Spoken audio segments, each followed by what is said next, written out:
La plateforme chinoise Focus Technology a créé une succursale à Los Angeles l'an dernier. C'est une plateforme en ligne B2B qui aide les petites et moyennes entreprises à trouver des partenaires commerciaux aux États-Unis. Le problème est que la plupart ne savent pas quoi vendre. Le vice-président de la société, Li Litier, a indiqué que son équipe avait besoin de 2 ans pour préparer son expansion aux États-Unis, parce qu'ils ne savent pas encore quels produits technologiques ils seront autorisés à commercialiser sur le sol américain. Si vous violez les lois locales, particulièrement aux États-Unis, la responsabilité engagée peut être très lourde.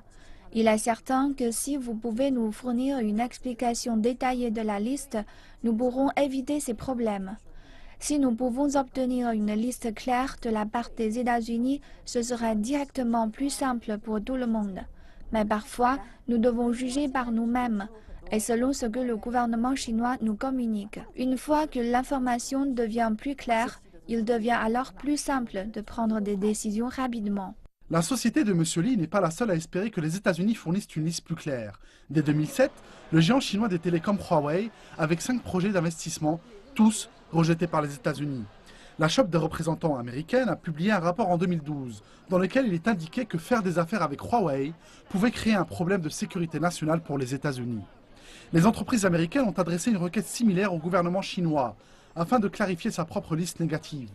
Malgré les bénéfices qu'apporterait la révision de la liste à la Chine, Song Guoyo, professeur à l'université Fudan, a rappelé que les États-Unis, en obtenant une liste raccourcie de la part de la Chine, serait également une étape importante.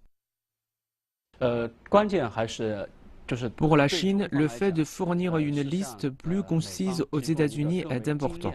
Autrement dit, raccourcir la liste indiquerait au gouvernement américain qu'il y a désormais plus de place sur le marché chinois pour les Américains.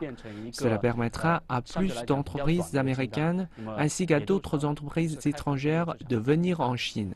Depuis 2008, la Chine et les États-Unis ont eu plus de 20 sessions de négociations relatives au traité sur les investissements bilatéraux.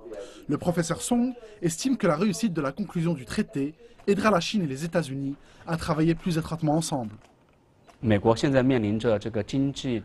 reprise économique aux États-Unis n'est pas encore assez solide et nous observons toujours un taux de chômage qui est toujours relativement élevé.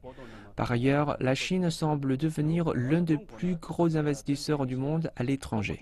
Si la Chine et les États-Unis parvenaient à un accord lors des négociations du TIP, cela aidera certainement les investisseurs chinois à aller aux États-Unis. Et si l'échelle des investisseurs chinois devient plus importante, cela stimulera davantage l'économie américaine, y compris l'emploi et la structure industrielle. Le volume total des exportations et des importations entre la Chine et les États-Unis représentait près de 500 milliards de dollars l'année dernière, soit une augmentation de 6,4% sur un an. Les importations américaines depuis la Chine sont désormais plus importantes que les importations américaines depuis n'importe quel pays.